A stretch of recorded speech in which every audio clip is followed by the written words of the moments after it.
Welcome to magic spoon kitchen. ఇవాళ మనం చేస్తున్నటువంటి రెసిపీ మటన్ కర్రీ. ముందుగా మటన్ కర్రీ చేయడం కోసం గ్యాస్ స్టవ్ ఆన్ చేసుకొని నేనైతే ఇక్కడ ప్రెషర్ కుక్కర్ని పెట్టుకుంటున్నానండి. ఇందులో 2 టేబుల్ స్పూన్ల ఆయిల్ అనేది వేసుకోవాలి. మటన్ క్వాంటిటీని బట్టి చూసుకోవాలండి ఆయిల్ అనేది. ఇందులోన లవంగాలు, షాజీరా, దాల్చిన చెక్క, అలాగే ఇలాచీ వేసుకొని ఫ్రై చేసుకోవాలి. ఇవన్నీ వేగిన తర్వాత సన్నగా తరిగినటువంటి ఆనియన్, అలాగే 2 రెమ్మల కరివేపాకును కూడా వేసుకొని చక్కగా ఫ్రై చేసుకోవాలి. ఈ ఆనియన్, కరివేపాకు మంచిగా ఫ్రై అయిన తర్వాత 1/2 టేబుల్ స్పూన్ పసుపు, అలాగే రుచికి సరిపడా సాల్ట్ అనేది ఇందులోన వేసుకోవాలి. ఇలా మొత్తం ఫ్రై అయిన తర్వాత 2 టేబుల్ స్పూన్ల అల్లం వెల్లుల్లి పేస్ట్ అనేది వేసుకోవాలి. ఈ అల్లం వెల్లుల్లి పేస్ట్ అనేది చక్కగా పచ్చివాసన పోయేంత వరకు మనం ఫ్రై చేసుకోవాలి.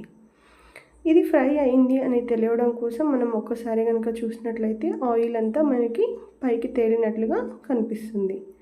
ఇప్పుడు శుభ్రంగా కడిగి పెట్టుకున్నటువంటి మటన్ మొత్తాన్ని కూడా మనం ఈ అల్లం వెల్లుల్లి పేస్ట్ కలిసే విధంగా వేసుకొని 1కి 2 సార్లు చక్కగా కలుపుకోవాలి.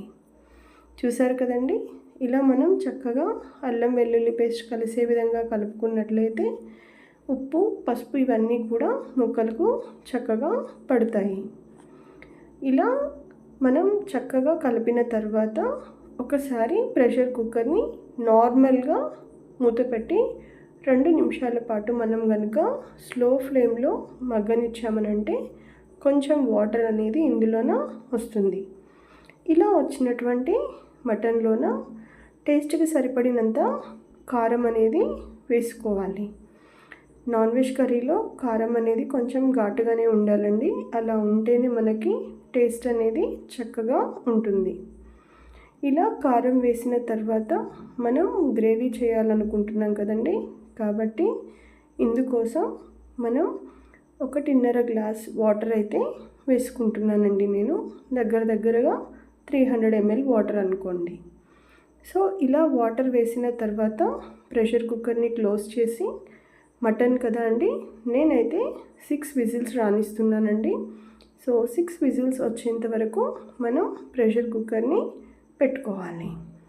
ఇలా ఈ ప్రెషర్ కుక్కర్లో 6 విజిల్స్ వచ్చిన తర్వాత మనం కనుక చూసాము అని అంటే మటన్ అంతా కూడా చాలా చక్కగా కుక్ అయిపోతుంది. ఒకవేళ మటన్ కనుక ముదురుది తెచ్చుకొని ఉంటే అండి, మీరు దగ్గరగా 8 to 9 విజిల్స్ అనేది పెట్టుకోండి.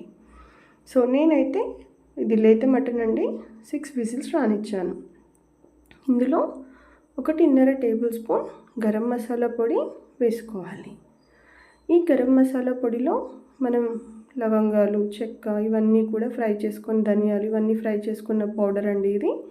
సో ఈ గరం మసాలా పౌడర్ వేసిన తర్వాత కొంచెం కొత్తిమీర కనుక మనం పైనుంచి వేసుకున్నాము అని అంటే వేడిగా ఉండేటువంటి మటన్ కర్రీ అనేది రెడీ. మీకు రైస్లో కానివ్వండి, చపాతీల్లో కానివ్వండి, చాలా టేస్టీగా ఉంటుందండి. ఒకసారి ట్రై చేయండి. Thank you for watching.